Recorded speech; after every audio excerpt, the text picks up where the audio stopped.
Good morning friends, कैसे हो आप लोग? आई होप सब लोग अच्छे होंगे। और आज हम लोग अपना एक नया टॉपिक के साथ अपने वीडियो को शुरू करेंगे, जिसमें हम आज पढ़ेंगे मौर्यकालीन जो प्रशासनिक व्यवस्था है, आर्थिक व्यवस्था है, सामाजिक व्यवस्था है और धार्मिक व्यवस्था है। वहाँ की स्थिति कैसी थी, सामाजिक, आर्थिक, राजनीतिक धार्मिक स्थिति कैसी थी मौर्यकाल। ठीक है, तो इनके बारे में आज हम देखेंगे। हमने मौर्यकाल काल के कुछ जो देशी और विदेशी शासक थे, जो अपने जैसे शुंग वंश है, कर वंश है, सातवाहन वंश है, चीदी वंश है, इनके बारे में पढ़ा था। और विदेशी शासकों में जैसे इंडो ग्रीक हो गए, शक हो गए, पार्थियन, कुषाण वंश हो गया। तो इन कुछ राजवंशों के बारे में पढ़ा था। ठीक है, उसको हमने डिटेल से देखा था। और आज हम यहाँ से देखेंगे इसके बारे में प्रशासनिक व्यवस्था कैसी थी। ठीक है, चलिए स्टार्ट करते हैं अपनी वीडियो। तो आइए देखते हैं कि जो मौर्यकालीन प्रशासनिक व्यवस्था थी, उसमें जो राज्य थे, छोटे छोटे राज्य थे। और आगे देखते हैं, उत्तर में कुषाण और दक्षिण में सातवाहन का शासन। उत्तर में कुषाण वंश, दक्षिण में कौन थे? सातवाहन। सातवाहन कहाँ पे थे? महाराष्ट्र वाले क्षेत्र में, आंध्र वाले क्षेत्र में। ठीक है, सातवाहनों का शासन था। और कुषाणों के राजनीतिक संगठन में वह केंद्रीकरण था, जो मौर्य प्रशासन की मुख्य विशेषता क्या है? तो क्या कह रहा है?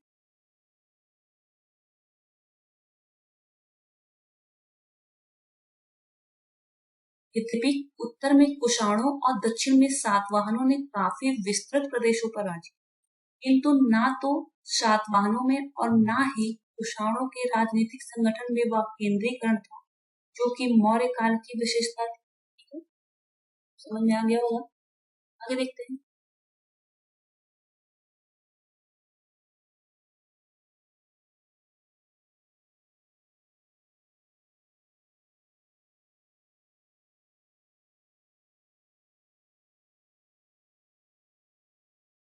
कुषाणों के राजनीतिक संगठन में वह केंद्रीकरण था, जो मौर्य प्रशासन की विशेषता थी। ठीक है, ना तो जो है सातवाहनों ने और ना ही कुषाणों ने एक ऐसा राजनीतिक संगठन स्थापित कर पाए, जो कि सारे जो छोटे छोटे राज्य थे उनको एक सूत्र में बांध सके। ठीक है, और एक केंद्रीकृत मजबूत शासन व्यवस्था की स्थापना कर सके। ऐसा नहीं हो सका, जो कि मौर्य काल में ऐसा देखने को मिलता था, लेकिन मौर्य काल में ये सब नहीं था। ठीक है, जो है राज्य छोटे छोटे अपना क्षेत्रीय अस्तित्व उभार रहे थे और अपना पृथक एक जो है शासन स्थापित कर रहे थे। तो उसी प्रकार कह रहा है कि मौर्य काल में विकेंद्रीकरण की प्रवृत्तियों पर नियंत्रण रखने के लिए राजतंत्र में दैवीय तत्वों को समाविष्ट करने की प्रवृत्ति आई। राजतंत्र में दैवीय तत्वों को, ठीक है, समाविष्ट करने की प्रवृत्ति आई। यानी जो शासक थे, जो राजा थे, वो स्वयं की जब तुलना देवता से करने लगे ना, स्वयं को देवता का प्रतिनिधि बताने लगे, जिससे लोगों में एक सम्मान की भावना जो है पनप सके। चीनी शासकों ने क्या कहा है? चीनी शासकों के अनुरूप कुषाण राजाओं ने मृत राजाओं की मूर्तियां स्थापित करने के लिए मंदिर बनवाने की प्रथा, यानी देवकुल की प्रथा प्रारंभ की थी। याद रखिएगा, देवकुल की प्रथा प्रारंभ की थी किसने? कुषाणों ने। जो राजा मर जाते थे, उनकी मूर्तियां स्थापित करते। आगे चल के तो ये लोग मंदिरों में भी मूर्तियां स्थापित करने लगे और पूजा भी करने लगे। चीनी शासक कहते हैं कि कुषाण राजाओं ने देवपुत्र उपाधियां धारण की थी। मूर्ति पूजा का आरंभ, यहाँ पे देखिए स्टार लगाइएगा, मूर्ति पूजा का जो आरंभ है ये कुषाण काल से ही माना जाता है। सातवाहन शासकों ने ब्राह्मणों और बौद्ध भिक्षुओं को पहली बार शताब्दी ईसा पूर्व में कर मुक्त भूमि देने की प्रथा प्रारंभ की। सातवाहनों ने ब्राह्मणों और बौद्ध भिक्षुओं को कर मुक्त भूमि देने की प्रथा प्रारंभ की। बौद्ध और ब्राह्मणों को सातवाहन होना, ठीक है, ये पूछा जाता है। नाना घाट अभिलेख में भूमिदान का प्रथम अभिलेख मिलता है। ये सारी चीजें आपको याद रखनी है। उसके बाद कुषाणों ने राज्य शासन में छत्र प्रणाली चलाई थी। छत्र प्रणाली किसने चलाई थी? कुषाणों ने।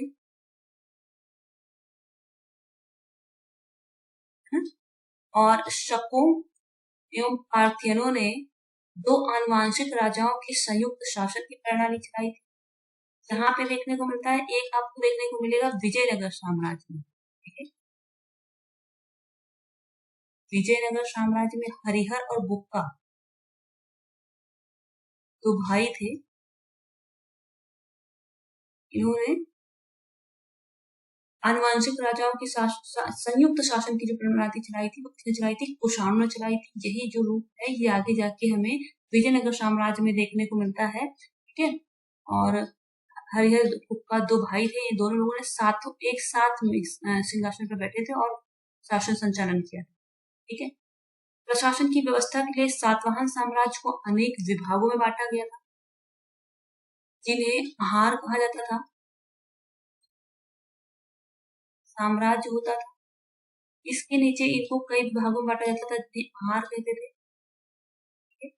आहार यानी इस समय कह सकते हैं कि मंत्रालय, ठीक है। और ये मंत्रालय जो होते थे ये अमात्यों के अंदर अधीन होते थे। हर मंत्रालय के, हर आहार के अलग अलग अमात्य होते थे। अमात्य मतलब होता है कि मंत्री होते थे, ठीक है। आगे देखते हैं।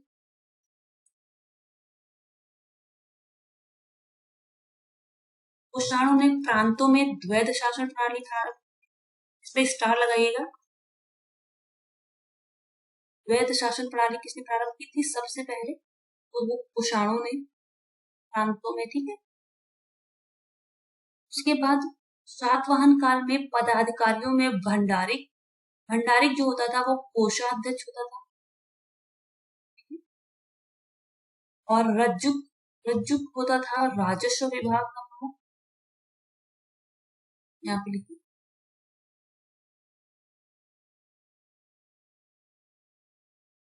राजस्व विभाग का प्रमुख, ठीक है। आगे देखते हैं। जो पनीय घरक होता था वो जलापूर्ति का अधिकारी होता था। तो आप रज्जुक याद रखिए, भंडारिक याद रखिए, लगा लीजिए, ठीक है। और कार्मांतिक जो होता था भवन निर्माण अधिकारी होता था, और सेनापति होता था, ठीक है। सेनापति याद रखना है।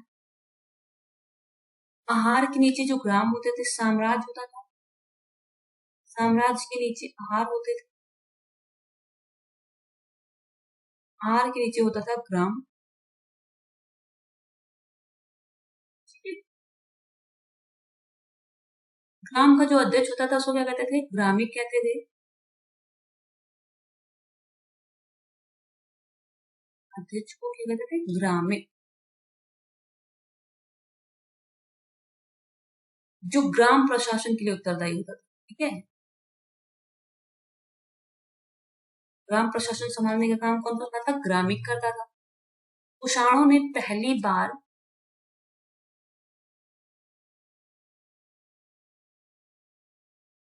दंडनायक और महादंडनायक जैसे पदाधिकारियों का उल्लेख मिलता है, ठीक है, ठीक है। कुषाण देखो से दंडनायक और महादंडनायक जैसे पदाधिकारी के मिलता है। मौर्यकालीन जो आर्थिक व्यवस्था थी उसके बारे में देखते हैं क्या था। आर्थिक व्यवस्था में जो सोने का सिक्का होता था, यहाँ पे लिख लीजिएगा, ये सोने का सिक्का जो होता था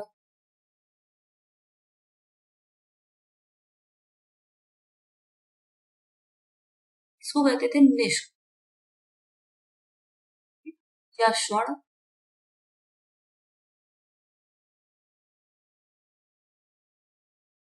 वही जो चांदी का सिक्का होता था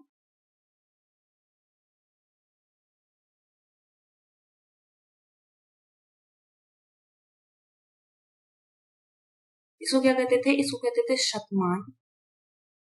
चांदी को सिक्के को शतमान कहते थे, और तांबे के सिक्के को क्या कहते थे? काकड़ी कहते कड़ी। ठीक है, आगे देखते हैं, यही पे लिखा हुआ है। और 4 धातुएं होती थी, सोना, चांदी, तांबा और सीसा को मिलाकर क्या होता था, पाषाणपण। पाषाणपण मिलता था सोने, चांदी, तांबा और शीशे को मिला। सातवाहन शासकों ने सबसे अधिक शीशे के सिक्के चलाए थे। हिंद यमन शासकों ने सर्वप्रथम सोने के सिक्के चलाए। तो सोने के सिक्के सबसे पहले किसने चलाए थे, सोने के सिक्के चलाए थे हिंद यमन शासकों ने। इसी को कहेंगे इंडो ग्रीक। सर्वाधिक शुद्ध, सबसे शुद्ध सोने के सिक्के किसने चलाए थे, ये कुषाण शासकों ने चलाए थे। इसको याद रखिएगा, एग्जाम में पूछा जाता है और ये जरा सी बार में गलत हो जाता है। ठीक है, और सर्वाधिक सोने के सिक्के चलाए थे किसने,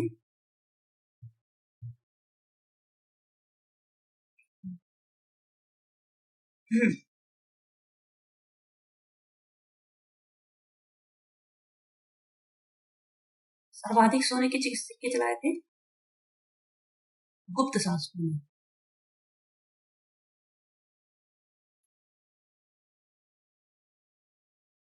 ठीक है, तो सर्वाधिक गुप्त सोने के सिक्के जो है गुप्त शासकों ने चलाए थे। और आगे देखते हैं, हिंद यमन शासकों ने सर्वप्रथम सोने के सिक्के चलाए। उनके सिक्कों पर द्विभाषिक लेख लिखे होते थे। एक तरफ तो यूनानी भाषा लिखी होती थी और दूसरी तरफ यूनानी लिपि में, तथा दूसरी तरफ प्राकृत भाषा लिखी होती थी खरोष्टी लिपि में। ठीक है, जो सोने के सिक्के हिंद यमन शासकों ने चलाए, उसमें एक तरफ यूनानी भाषा और यूनानी लिपि, ठीक है, दूसरी तरफ जो है प्राकृत भाषा और खरोष्टी लिपि में लिखा होता था। कुषाण शासक, देखिए नीचे लिखा हुआ है कि कुषाण शासकों ने सर्वप्रथम शुद्ध सोने के सिक्के चलाए थे, जो 124 ग्रेन का होता था। ठीक है, और सातवाहनों ने शीशे के सिक्के चलाए। शीशे के सिक्के तो सबसे ज्यादा चलाए थे, सर्वाधिक। इसके साथ ही उन्होंने चांदी, तांबा, ठीक है, और प्रोटीन क्या होता था, तांबा, जिंक, शीशा और मिश्र धातु होती थी, आदि के सिक्के भी चलाए थे। वाणिज्य और व्यापार की बात करें तो वाणिज्य और व्यापार देख लेते हैं। आर्थिक रूप से कहा जाता है कि इस काल का जो पक्ष होता था, उज्ज्वल पक्ष, वो वाणिज्य और व्यापार की प्रगति था। ठीक, यानी वाणिज्य और व्यापार जो है अपनी चरम स्थिति में था। इस काल में भारत का जो मध्य एशिया, ठीक है, पाश्चात्य विश्व के साथ घनिष्ठ व्यापार शुरू हो चुका था। व्यापार की उन्नति के कारण जो नगरीय और ग्रामीण क्षेत्रों में नए वर्गों का उदय हो रहा था। इस समय व्यापार मुख्यतः अरब सागर के तटवर्ती बंदरगाहों पर होता था। अरब सागर के तटवर्ती बंदरगाहों से होता था। और इस काल में बेरिकस यानी सिंधु के मुहाने पर और डेरी गाजा भड़ोच यानी पश्चिमी तट पर और अरिकामेडु यानी पूर्वी तट, ये जो थे ये महत्वपूर्ण बंदरगाह थे। ठीक है, यहाँ से व्यापार होता था। और कुषाणों ने चीन से ईरान तथा पश्चिम एशिया में जाने वाला जो रेशम मार्ग था उस पर नियंत्रण कर रखा था। रेशम मार्ग आय का प्रमुख साधन था।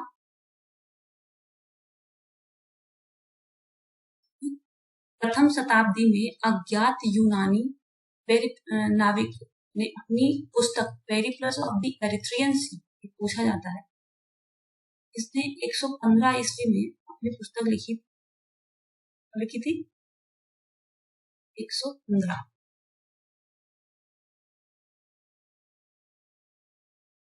115 ईस्वी के आसपास लिखी थी पुस्तक, लेकिन इसके बारे में किसने लिखी थी इसके बारे में जानकारी नहीं है। तो पेरिप्लस ऑफ द एरिथ्रियन सी नामक पुस्तक में भारत द्वारा रोम को निर्यात की जाने वाली वस्तुओं का विवरण दिया हुआ है। ये तो नहीं पूछता है कि किसका विवरण दिया है, लेकिन ये जरूर पूछ सकता है कि पेरिप्लस ऑफ द एरिथ्रियन सी किसने लिखी थी। तो आपको उसमें ऑप्शन में दिया होगा कि एक अज्ञात व्यक्ति ने, ठीक है। और रोम क्यों निर्यातित हमारे यहाँ से क्या होता था, कब निर्यात किया जाता था? हमारे यहाँ से काली मसाले, ठीक है, मसालों का व्यापार के लिए हमारे यहाँ केरल का जो क्षेत्र है वो फेमस था शुरू से ही। काली मिर्च, काली मिर्च इतना पसंद था कि इन्होंने इसका नाम यवनिका रख दिया, ठीक है। हिंद यवन शासक जो आए थे, तो यवन के लोगों को, यूनानी लोगों को इतना पसंद था कि उन्होंने इसका नाम यवनिका रख दिया। मलमल, हाथी दांत की वस्तुएं, इत्र और चंदन, और खरगोश, कछुए की जो खोपड़ी होती है वो सब निर्यात होता था, ठीक है। केसर, जटामान से हीरा, रत्न और तोता, चीता हमारे यहाँ से निर्यात होता था, ठीक है। पश्चिम के लोगों को भारतीय काली मिर्च यानी गोल मिर्च इतनी पसंद थी कि संस्कृत में काली मिर्च का नाम यवनिका पड़ गया। ये यवन प्रिय या यवनिका एक ही बात, दोनों कहते थे। रोम से आयातित वस्तुएं जो थी वो शराब के 2 हत्थे वाले कलश, ठीक है, जिसमें दोनों तरफ हत्था लगा होता था शराब रखने के लिए, और शराब, सोना व चांदी के सिक्के, पुखराज, टिन, तांबा, शीशा और लाल मिर्च रोम से आयातित होते थे और रोम को निर्यात होते थे, ये हम लोगों पर पढ़ लिया। शिल्प और उद्योग की बात करें तो व्यापार और विनिमय में मुद्राओं का प्रयोग मौर्य युग की सबसे बड़ी देन है। इस समय मुद्रा का प्रयोग होने लगा था, ठीक है। इस काल का जो प्रमुख उद्योग था वो वस्त्र उद्योग था।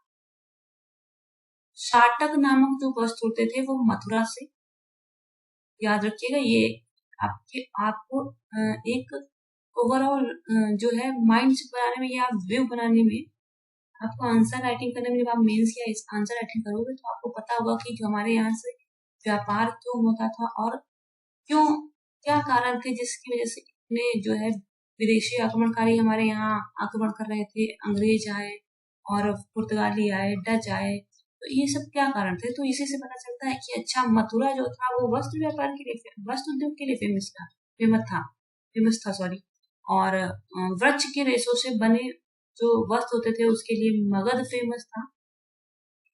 मलमल, ये भी पता चलता है कि हमारे यहाँ से क्या क्या निर्यात होता था, तो हम लोग कितने संपन्न थे, क्यों, और इन्हीं सब चीजों को देख के जो है व्यापारी आए हमारे यहाँ व्यापार करने के लिए और बाद में वो शासन करने लगे, ठीक है। फिर मलमल के लिए बंग व पुंड्र का जो क्षेत्र था वो फेमस था। मसालों के लिए दक्षिण भारत फेमस था। और व्यापारिक प्रगति के कारण शिल्पकारों ने शिल्प श्रेणियों को संगठित किया था, ठीक है। शिल्पियों की श्रेणियां होती थी, निगम होते थे। श्रेणियों के पास अपना सैन्य बल होता था और श्रेणियों को उत्तर भारत में सेठ या शेट्टी कहा जाता था, चेटियार कहा जाता था। ये सब लिखी है, शेट्टी, सेठ या चेटियार कहा जाता था, ठीक है। सामाजिक व्यवस्था की बात करें तो मौर्यकालीन समाज के साथ बहुत सारे विदेशी हमारे यहाँ आए भारत में, और भारत ने सबको आत्मसात कर लिया, ठीक है, सबको अपने में मिला लिया। इसी क्रम में विदेशियों को व्रात क्षत्रिय का दर्जा दिया गया, ठीक है। जो विदेशी आक्रमणकारी या जो विदेशी व्यापारी हमारे यहाँ आए उनको भारतीय समाज ने क्षत्रिय वर्ग में शामिल कर लिया। इसी वजह से उनको कहा जाता है कि व्रात क्षत्रिय का दर्जा दिया गया है। मौर्य काल में परंपरागत चारों वर्ण जैसे ब्राह्मण, क्षत्रिय, वैश्य और शूद्र मौजूद थे, लेकिन जो शिल्प और वाणिज्य का फायदा मिला वो सबसे अधिक शूद्रों को मिला, ठीक है। आगे देखते हैं। मौर्य काल में ही जो है शैव धर्म के अंतर्गत पाशुपत संप्रदाय का विकास हुआ, जिसके जो प्रवर्तक थे वो लकुलिश थे। स्टार लगाने का मतलब वो इम्पोर्टेंट होती है। और इस काल में भागवत धर्म का भी विकास हुआ, जो वैष्णव संप्रदाय से जुड़ा हुआ है। कृष्ण के जो उपासक थे वो भागवत कहलाते थे। सातवाहन शासकों के नाम जो है मात्र प्रदान होते थे। इसे पता चलता है कि स्त्रियों की दशा अच्छी थी। स्त्रियां हैं जो धार्मिक कार्यों में अपने पति के साथ भाग लेती थी, यज्ञ हवन में भाग लेती थी पति के साथ, ठीक है। कभी कभी वो शासन कार्य में भी भाग लेती थी। अब मौर्योत्तरकालीन धार्मिक स्थिति के बारे में देखते हैं।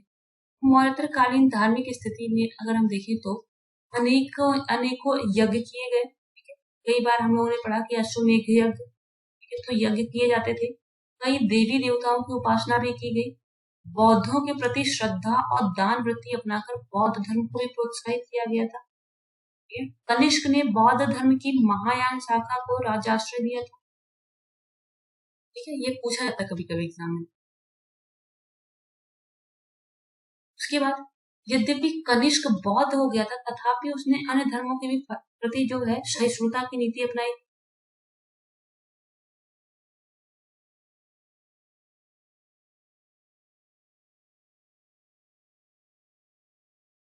ठीक है, उसके सिक्कों पर बुद्ध की आकृति के अतिरिक्त अन्य देवी देवताओं की आकृतियां भी बनी हुई हैं। कनिष्क के समय का जो बौद्ध धर्म की 18 शाखाएं थी, कनिष्क के समय में बौद्ध धर्म की 18 शाखाएं थी। ये बताने का मतलब है कि सभी धर्मों के लिए समान भाव था, सहिष्णुता थी, किसी धर्म के साथ भेदभाव नहीं होता। ठीक है, इस काल की विशेषता थी कि कर्म मार्ग और ज्ञान मार्ग की अपेक्षा जो है भक्ति मार्ग अधिक प्रभावशाली। ठीक है, भक्ति मार्ग पर अधिक बल दिया गया था। यज्ञ हवन से पता ही चल जाता है। बौद्ध धर्म के साथ साथ जैन धर्म में भी परिवर्तन आया। ईसा की जो पहली शताब्दी है उसमें जैन धर्म विभाजित हो गया था। जो रूढ़िवादी जैन थे वो दिगंबर में, तथा उदारवादी जो जैन थे वे श्वेतांबर कहा गया। दिगंबर जो थे ये वस्त्र धारण नहीं करते थे। ये अंबर यानी आसमान, आकाश को या आसमान को ही अपना वस्त्र समझते थे। श्वेतांबर जो है ये श्वेत वस्त्र धारण करते थे। और जैन धर्म के अनुयायियों ने मथुरा में मूर्ति कला की एक शैली को प्रश्रय दिया था।